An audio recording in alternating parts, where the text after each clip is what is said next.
জুলাই অভ্যুত্থানে রাজধানীর চাংখারপুলে ৬ জনকে হত্যার ঘটনায় মানবতা বিরোধী অপরাধের মামলায় ডিএমপির সাবেক কমিশনার হাবিবুর রহমান সহ ৩ পুলিশ কর্মকর্তাকে মৃত্যুদণ্ড দিয়েছে আন্তর্জাতিক অপরাধ ট্রাইব্যুনাল। আর সাবেক সহকারী কমিশনার মোহাম্মদ ইমরুলকে ৬ বছর, শাহবাগ থানার সাবেক ওসি আরশাদ হোসেনকে ৩ বছর এবং ৩ কনস্টেবল মোহাম্মদ সুজন, মোহাম্মদ হোসেন ইমন ও নাসিরুল ইসলামকে ৩ বছর করে কারাদণ্ড দেওয়া হয়েছে। সোহান খানের প্রতিবেদনে দেখুন বিস্তারিত। ২০২৪-এর বৈষম্য বিরোধী ছাত্র জনতার আন্দোলন রাজধানীর যে কটি স্থানে সবচেয়ে বেশি সহিংস ঘটনা ঘটে তার মধ্যে সানকারপুলের ভয়াবহতা ছিল খুবই নৃশংস। এই আন্দোলনে পুলিশের গুলিতে আনাসসহ নিহত হন ৬ শিক্ষার্থী। সাবেক প্রধানমন্ত্রী শেখ হাসিনা পলায়নের কয়েক ঘণ্টা আগে তৎকালীন সরকার পতনের কর্মসূচি লং মার্চে যোগ দিতে রাজধানীর চানকারপুল হয়ে প্রবেশ করতে চাইলে তাদের উপর গুলি চালায় পুলিশ। কয়েক ঘণ্টার মধ্যে শেখ হাসিনার পতন হলে অন্তর্বর্তী সরকার গঠনের পর পুনর্গঠিত ট্রাইব্যুনালকে এসব হত্যাযজ্ঞের ঘটনায় মানবতা বিরোধী অপরাধের মামলা করে প্রসিকিউশন। এতে আসামি করা হয় ডিএমপির সাবেক কমিশনার হাবিবুর রহমান, সাবেক যুগ্ম কমিশনার সুদীপ কুমার চক্রবর্তী সহ ৮ পুলিশকে, যার মধ্যে হাবিবুর রহমান সহ পলাতক ৪ জন। দীর্ঘ ৬ মাসের বিচারিক প্রক্রিয়া শেষে সোমবার এই মামলার রায় ঘোষণা দেয় আন্তর্জাতিক অপরাধ ট্রাইব্যুনাল ১-এর চেয়ারম্যান বিচারপতি মোহাম্মদ গোলাম মর্তুজা মজুমদারের নেতৃত্বাধীন ৩ সদস্যের বিচারিক প্যানেল। এ সময় মোট ৮ আসামির মধ্যে কারাগারে থাকা ৪ জনকে ট্রাইব্যুনালে হাজির করা হয়। এই ঘটনায় অভিযুক্ত ৮ পুলিশ সদস্যকে মানবতা বিরোধী অপরাধে দোষী সাব্যস্ত করে আন্তর্জাতিক অপরাধ ট্রাইব্যুনাল। এই ঘটনায় অভিযুক্ত ৮ পুলিশ সদস্যকে মানবতা বিরোধী অপরাধে দোষী সাব্যস্ত করে আন্তর্জাতিক অপরাধ ট্রাইব্যুনাল।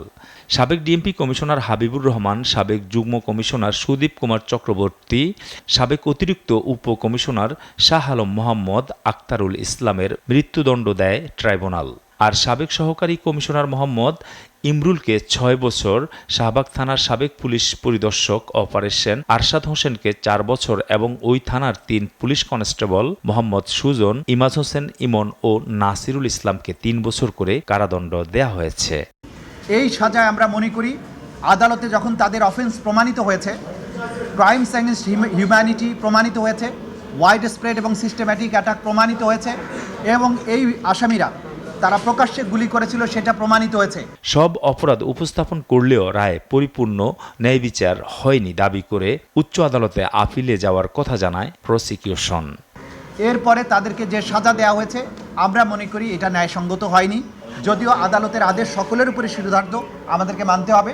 যেহেতু একটা আপিলেট ফোরাম আছে, সুপ্রিম কোর্টে এটার বিরুদ্ধে, এই সাজার বিরুদ্ধে, কম সাজা যেটা দেওয়া হয়েছে সেই অংশটুকুর বিরুদ্ধে প্রসিকিউশনের পক্ষ থেকে আমরা আপিল করব। আমরা এই মুহূর্তে মনে করছি, যদিও পুরোপুরি রায় পাওয়ার পরে আরও পর্যালোচনা করে আমরা সিদ্ধান্ত নেব। এই রায়ে অসন্তোষ জানিয়ে উচ্চ আদালতে আপিল করার কথা বললেন আসামি পক্ষের আইনজীবীরা। তাই এখানে আসামিদের যে সাজাগুলো প্রদান করেছে এখানে আমরা সংক্ষুব্ধ, যেহেতু একদম নিচের সারির যারা তারা আসলে সাজার আওতায় পড়ে না। তারপর আমরা যেহেতু সংক্ষুব্ধ, আমরা এই বিষয়ে অবশ্যই উচ্চ আদালতে আমরা আপিলে যাব। তাদের বিরুদ্ধে যে অভিযোগ আনা হয়েছে তারা সম্পূর্ণ নির্দোষ। ওনারা 30 দিনের মধ্যে হাজির হন, তাহলে আপিল করার সুযোগ পাবো। এ রায় যৌক্তিক হয়নি। প্রমাণ থাকা সত্ত্বেও এই সাজা শহীদ পরিবারের জন্য বৈষম্য উল্লেখ করে রায় প্রত্যাখ্যান করেছেন শহীদ পরিবারের সদস্যরা। মারবো 3 বছর সাজা হবে, তারপর শেষ। আর যারা নাই তাদেরকে মৃত্যুদণ্ড, যারা আছে তাদেরকে 3 বছরের সাজা। আমি এটা আমাদের শহীদ পরিবারের সাথে বৈষম্য করা হয়েছে। দুর্ঘটনা বা কিডন্যাপ হয়ে যাবে, হয়ে যাব, তখন আমরাই তো এখন নিজের জান লইয়া কি করতে পারবো না। একটা ছেলে ছিল, একটা মাত্র ছেলে আমার এই ছেলের রায়টা আমি সন্তুষ্ট হই নাই। এটি জুলাই অভ্যুত্থানে পুলিশের বিরুদ্ধে প্রথম মামলার রায় হলেও আন্তর্জাতিক অপরাধ ট্রাইব্যুনালের দ্বিতীয় রায়। এ রায়ে মৃত্যুদণ্ডপ্রাপ্ত আসামি ৩ জনের সম্পত্তি বাজেয়াপ্ত করার নির্দেশ দিয়েছে ট্রাইব্যুনাল। সোহান খান, এসটিভি, ঢাকা।